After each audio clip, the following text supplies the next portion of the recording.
I just didn't have any funds. I moved and lived on a friend's couch. I was borrowing a friend's car. I didn't have any prospective clients lined up.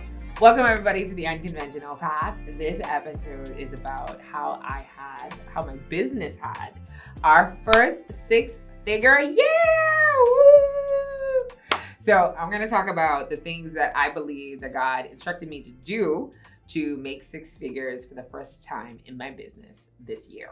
So the first thing is I surrendered to God. If you've been on my channel, you know that at the end of last year, God told me to move. My business did not do good in 2022. It did horrible in 2022. And I just didn't have any funds. I moved and lived on a friend's couch. I was borrowing a friend's car. I didn't have any prospective clients lined up, but God just, he just kind of ordered my steps, I would say, from the very beginning of me coming here. And so the first thing was just surrendering to God and doing something that seemed unconventional. I work remotely. So in my mind, logically, there was no need to move from Grand Bahama to Nassau with my business because I work remotely. So what's the point of it? But God just did a great work. So the first thing was I surrendered to God. The second thing is networking. I tell people all the time, one of the strongest marketing tools I have outside of just being obedient to what God is telling me to do in that moment is networking. Networking. And I think people don't do it enough. And so I would say maybe a week or 2 weeks after I moved to the capital, I was lying on my friend's couch, just, sitting there, not knowing why God told me to move, and scrolling. And I saw that there was a meeting that they were having. I think it was, I can't remember where it was. I think it was at the Ministry of Youth, Sports and Culture. And there was a lady who was having that meeting there. And I had known her from being in the industry, but I had never met her or had a conversation with her. And so I was like, okay, she's one of the speakers. I'd love to hear her speak. And so I went. After sitting down there, she recognized me and said that she knew my work from Easy Love and had always wanted to meet me and connect so that we should do lunch. I think we did lunch before the year ended. I think we did lunch in either December or January, or maybe it was at the beginning of the year. And at the time, she offered me to work with her on a project, but I got a no from God. And so it's about knowing when to say no as well. So I got a no from God, but I told her I would love to still work with her, just keep me in mind for future reference. And a few months later, she had a project that came up, and I have worked on like 3 or 4 projects with her. And that was just one of the jobs that kind of propelled me into making the kind of money this year in my business that I had never before. There were so many other jobs, like big jobs that came on or came back basically from networking that came into fruition during this time and during this year. But I would say networking with her and going to that event was key. Number 3, I invested in my business. I invested. A lot of people don't like to invest. And I knew that the time was now. I spent over $2,500 to attend a conference, and that was not the flight, that was not the hotel, that was not the transportation, or that was just to walk in the door for 2 days. And it was called ROI. I did a video on it. I'll tag it up there. And in ROI, it was done by Rachel Rogers, and our whole concept is that we should all be millionaires. And so at the time, like, being a millionaire was never a thought on my mind. I didn't even have the structure to kind of network the way I needed to. I just knew I needed to be in that room. And being in that room, again, networking, there was someone who introduced themselves in a Facebook group, and I was like, I need to meet this lady.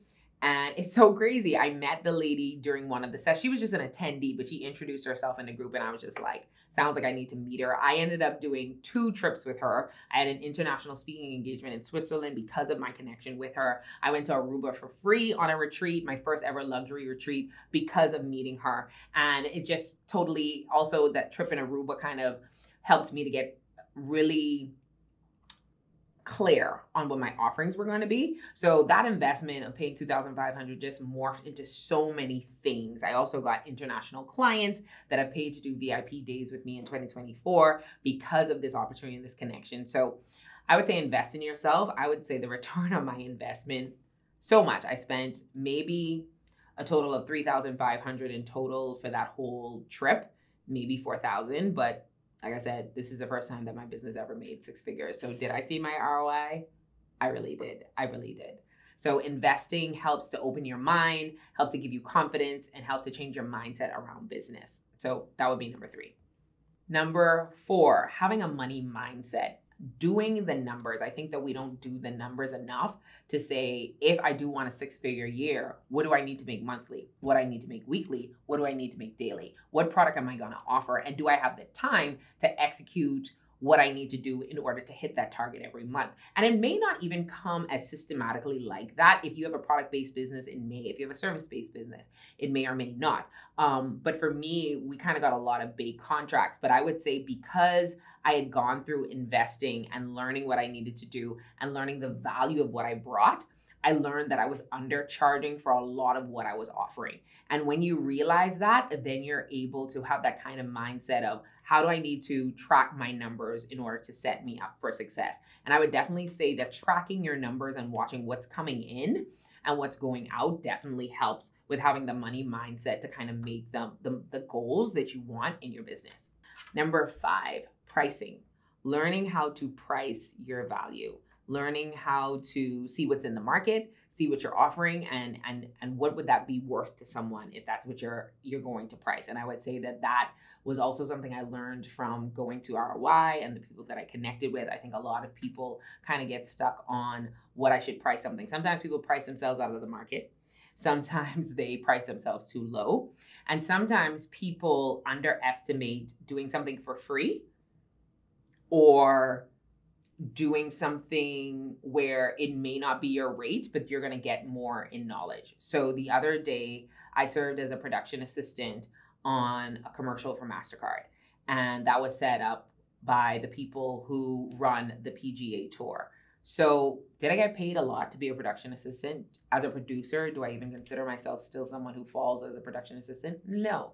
But I was not there for the pay, and I was not there for the title. I was there to learn. So essentially, I was paid to be in a master class with MasterCard, literally. When I said I asked questions all day up and through, I asked questions. I made connections, I networked, and so it was great. And so I think sometimes people underestimate the opportunities where they can be learning so that they can even learn how to price. We were shooting this commercial and there were so many elements, so many things that were happening that helped me to learn that I was like, you know what? This is top tier. This is what needs to be done. And so I want to encourage you that when it's time to price, to expose yourself to people that you may not be exposed to before, to know if you're charging too high, if you cannot articulate the value, but also know it for sure when you're charging too low. If you need to up your prices, because that's how you can kind of position yourself to kind of have the year end that you want, the monthly goals that you want, the weekly goals you want. So at the end of the year, you have the goals you want.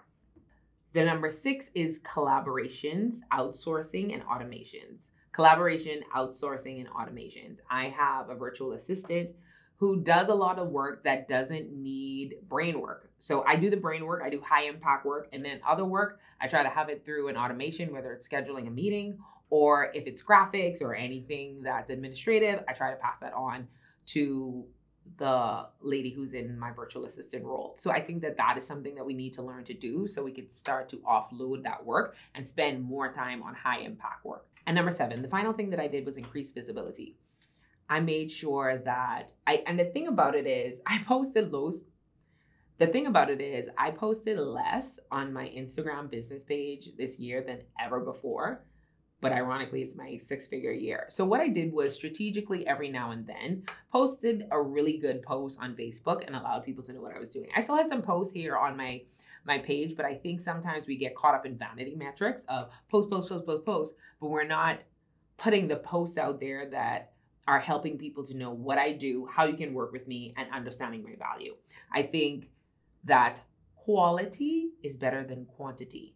I think those are things we have to think about. And I think one of the things too is really recognizing where is my audience and making sure I'm getting it in front of them. And I think that helps with traction. And then even just, like I said, going to different events, networking, allowing people to know you're there, allowing people to know what you do. A lot of times I'm wearing my uniform that has my logo on it, but that's increasing the visibility. Another thing that we do is we run a box office for persons who do events. And so with running that box office, people are consistently getting emails from Island Dreams Management. So that's even a way of keeping the visibility of my business out there. So just finding different ways to increase your visibility so that people know that you exist. So like I said, we had our first 6-figure year for my company. And I'm super, super excited about where God is about to take us and what he's going to do in our business. But I want to encourage you, if any of these tips stood out to you, let me know in the comments below. If you're going to apply those in 2024, I wanted to definitely get this video out before 2024. Also, there's going to be a link below that you can sign up for a community. It's called Grow. It's completely free. We are going to meet on Wednesdays, and every Wednesday I'm going to talk about a business topic that's going to help you to grow your business, whether you're trying to grow to 25,000, 50,000, or 100,000 for the first time, or maybe you're trying to do it again and go beyond. We're going to be in that community. So we're going to have the link below so you can join that free community on Facebook so that we can grow together in 2024. If that definitely, it's my goal to hit it again and go beyond. And I want to walk with others, business owners who are interested in doing the same. So be sure to click the link below and let us know in the comments which number stood out to you. Can't wait to see you guys next week.